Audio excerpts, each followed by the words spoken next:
Hello viewers, আসসালামু আলাইকুম। আবারও চলে আসলাম নতুন আরেকটি রেসিপি নিয়ে আপনাদের মাঝে। আজকে আমি দারুণ স্বাদের একটি হাঁস রান্না করে দেখাবো। আজকে আমি নতুন আলু দিয়ে হাঁসের মাংসের লাল ঝোল তৈরি করে দেখাবো। শীতকালে এমন হাঁসের মাংস আর নতুন আলু দিয়ে যদি রান্না করা যায় তাহলে তো আর কোনো কথাই থাকে না। এই দিয়েই কিন্তু এক প্লেট ভাত অনায়াসে খাওয়া হয়ে যায়। তাহলে চলুন কিভাবে রান্নাটা তৈরি করা হয় দেখে নেওয়া যাক। এখানে আমি একটি পাতি হাঁস নিয়ে নিয়েছি আর আমি মাংসগুলো খুব সুন্দর করে কেটে ধুয়ে পরিষ্কার করে নিয়েছি।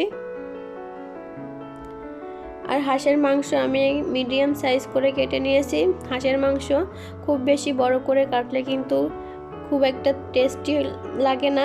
মাংসটা যত ছোট কাটা যায় তত কিন্তু এর ভেতরে মশলাটা ঢুকবে আর খেতে কিন্তু বেশি মজা হবে। এখানে আমি নতুন আলু নিয়ে নিয়েছি। দেখুন আমি এভাবে করে আলু কেটে নিয়েছি, মিডিয়াম সাইজ করে কেটে নিয়েছি। এখানে আমি হাফ কেজি আলু নিয়ে নিয়েছি। প্রথমে আমি চুলায় একটি প্যান বসিয়ে 1 চা চামচ পরিমাণ জিরা ভেজে উঠিয়ে নিব।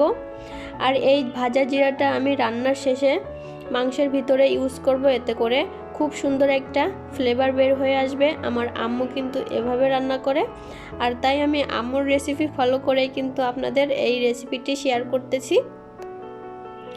এখন আমি পরিমাণ মতো তেল দিয়ে দিয়েছি। আমি এখানে হাফ কাপ পরিমাণ তেল দিয়ে দিয়েছি। এখানে দিয়ে দিব 4টে তেজপাতা। আমি এখানে গোটা গরম মশলা দিয়ে দিব আর দিয়ে দিব 4টে এলাচ। আমি এখানে গোটা গরম মশলা ইউজ করছি আর রান্নার শেষে কিন্তু আমি গরম মশলাটা বেটে ইউজ করব। দিয়ে দিব ছোট ছোট 4 টুকরো দারুচিনি, দিয়ে দিব 4টে লং অর্থাৎ লবঙ্গ, দিয়ে খুব ভালোভাবে তেলের সঙ্গে ভেজে নিব। যখন সুন্দর একটা ফ্লেভার বের হয়ে আসবে তখন এখানে দিয়ে দিব পেঁয়াজ কুচি। আমি এখানে 1 কাপ পরিমাণ পেঁয়াজ কুচি দিয়ে দিয়েছি।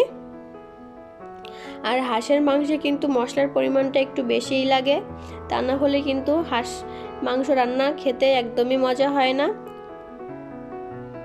যে কোনো মাংসের থেকে হাঁসের মাংসই মশলার পরিমাণটা একটু বেশি দিতে হয়। খাসির মাংসেও কিন্তু মশলাটা একটু বেশিই লাগে।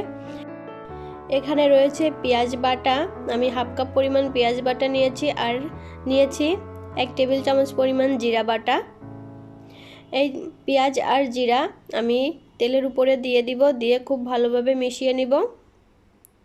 প্রথমেই বললাম হাঁসের মাংসই মশলার পরিমাণটা একটু বেশিই দিতে হয়, সেজন্য কিন্তু পরিমাণে একটু বেশিই দিতে হবে।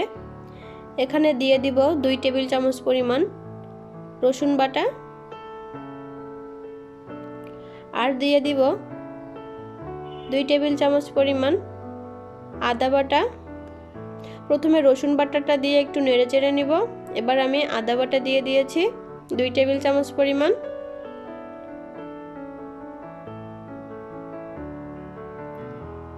দিয়ে খুব ভালোভাবে এটা মিশিয়ে নিতে হবে। দেখুন খুব সুন্দর মতো আমি 2-3 মিনিট কষিয়ে নিয়েছি। এ পর্যায়ে দিয়ে দিব শুকনো মরিচের পেস্ট। আমি এখানে শুকনো মরিচ পেস্ট করে নিয়েছি, এতে করে রান্নার টেস্টটা খুবই ভালো আসবে। আর চাইলে আপনারা গুঁড়ো মশলা দিয়েও এটা রান্না করতে পারেন, তবে বাটা মশলার স্বাদই লাগে অন্যরকম। এখানে আমি বেশ অনেকটা পরিমাণ কিন্তু শুকনো মরিচের পেস্ট দিয়ে দিয়েছি। আপনারা আপনাদের স্বাদ অনুযায়ী ঝালের পরিমাণটা কমিয়ে বাড়িয়ে নেবেন। দিয়ে দিব হলুদের গুঁড়া। আমি এখানে 2 চা চামচ পরিমাণ হলুদের গুঁড়া দিয়ে দিব।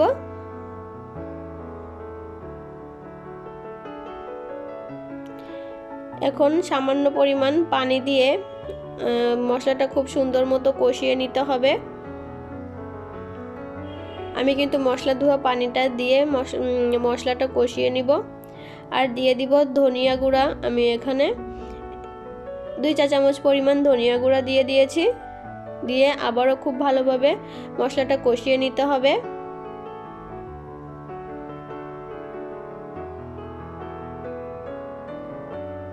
আমি কিন্তু আবারও কিছুটা পরিমাণ মশলা ধোয়া পানি দিয়ে দিয়েছি, দিয়ে কষিয়ে নিব। এভাবে করে কিন্তু কষিয়ে নিতে হবে। দিয়ে দিব স্বাদ মতো লবণ। লবণটা যার যার স্বাদ অনুযায়ী দিয়ে নেবেন। দিয়ে আবারও খুব ভালোভাবে কষিয়ে নিব। মশলা যত বেশি কষানো হবে তত কিন্তু রান্নার টেস্ট ভালো আসবে। আমি এখানে মশলাটা প্রায় 10 মিনিটের মতো কষিয়ে নিয়েছি। এখন আমি এখানে দিয়ে দিব হাঁসের মাংস। আর এখানে কিন্তু প্রায় 1.5 কেজির মতো হাঁসের মাংস রয়েছে। আমি প্রথমে বলতে ভুলে গিয়েছিলাম আমি কতটুকু পরিমাণ হাঁসের মাংস নিয়েছি। এখানে প্রায় 1.5 কেজির মতো হাঁসের মাংস রয়েছে। হাঁসের মাংস দিয়ে খুব ভালোভাবে মশলার সঙ্গে নেড়েচেড়ে মিশিয়ে নিতে হবে। দেখুন খুব ভালোভাবে আমি মশলার সঙ্গে মিশিয়ে নিয়েছি। এখন আমি এটা ঢাকনা দিয়ে ঢেকে এটা মাঝে মাঝে এভাবে ঢাকনা তুলে উঠায়ে কষিয়ে নিব। দেখুন আমি 5 মিনিট পর ঢাকনাটা উঠিয়ে নিয়েছি। বেশ এ থেকে কিন্তু বেশ পানি এবং তেল বের হয়ে এসেছে। এভাবে করে কিন্তু কষিয়ে নিতে হবে। একবার ঢাকনা দিতে হবে আর কিছুক্ষণ পর পর ঢাকনাটা উঠিয়ে নেড়েচেড়ে কষিয়ে নিতে হবে। আবারও আমি ঢাকনা দিয়ে দিব।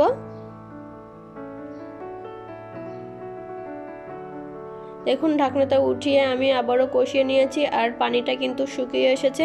এর ভিতরে কিন্তু আমি বেশ কয়েকবার ঢাকনা খুলে এটা নেড়েচেড়ে দিয়েছি, এতে করে কিন্তু নিচে লেগে যাবে না।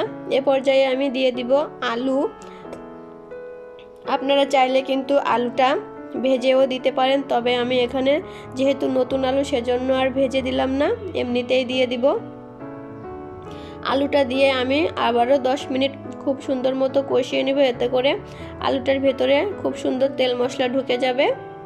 দেখুন আমার খুব সুন্দর মতো কষানো হয়ে গিয়েছে। এ পর্যায়ে দিয়ে দিব গরম পানি। আমি বেশ অনেকটা পরিমাণ গরম পানি দিয়ে দিব, যেহেতু নতুন আলু দিয়ে হাঁসের মাংসের লাল ঝোল তৈরি করব, সেজন্য পানির পরিমাণটা একটু বেশি দিতে হবে। ঝোল ঝোল খেতে কিন্তু এই মাংসটা খুবই ভালো লাগবে। গরম গরম ভাতের সঙ্গে তো জমে যাবে। এখন ঢাকনা দিয়ে ঢেকে আমি আবারও 30 মিনিটের জন্য মিডিয়াম আঁচে এটা রান্না করে নিব। দেখুন আমার রান্নাটা প্রায় হয়ে এসেছে। একটু নেড়ে চেড়ে দিব আর আলুগুলোও খুব সুন্দর মতো সেদ্ধ হয়ে গিয়েছে। এ পর্যায়ে দিয়ে দিব 1/2 চা চামচ পরিমাণ গরম মশলা বাটা। রান্নার শেষে গরম মশলার বাটাটা দিলে রান্নার মাংসের ফ্লেভারটাই কিন্তু চেঞ্জ হয়ে যাবে, খুব সুন্দর লাগবে খেতে। এখন চুলাটা আমি অফ করে দিব। অফ করে দিয়ে ভাজা যে জিরার গুঁড়োটা আমি তৈরি করেছিলাম প্রথমে, সেটা দিয়ে দিব। আমি কিন্তু অফ ক্যামেরায় গুঁড়া করে নিয়েছি আর গুঁড়া করাটা আর দেখালাম না। এবার ঢাকনা দিয়ে আমি 5 মিনিটের মতো রেখে দেব, এতে করে ফ্লেভারটা মাংসের ভিতরে খুব সুন্দর মতো বসে যাবে। দেখুন 5 মিনিট পর আমি ঢাকনাটা খুলে দিয়েছি আর রান্নার কালারটা দেখুন একদম পারফেক্ট লাল ঝোল হয়ে গিয়েছে, দেখেই বুঝতে পারছেন। এখন আমি এটা পরিবেশন করে দিব। দেখুন আমি এটা পরিবেশন করে দিয়েছি। এটা চাইলে ভাত, খিচুড়ি বা শীতকালীন পিঠা, তারপরে চালের আটার রুটি, এগুলো দিয়ে কিন্তু পরিবেশন করতে পারেন। আর আমার এই রেসিপিটি ফলো করে অবশ্যই একবার হলেও এই হাঁসের মাংসের লাল ঝোল তৈরি করে নিতে পারেন। আর কমেন্টস করে জানাবেন আমার এই রেসিপিটি কেমন লাগলো। আর লাইক দিতে তো একদমই ভুলবেন না, কারণ আপনাদের একটা লাইক আর কমেন্টস আমাকে অনেক বেশি উৎসাহিত করে। আমার ভিডিওটি দেখার জন্য সবাইকে অসংখ্য ধন্যবাদ। আল্লাহ হাফিজ।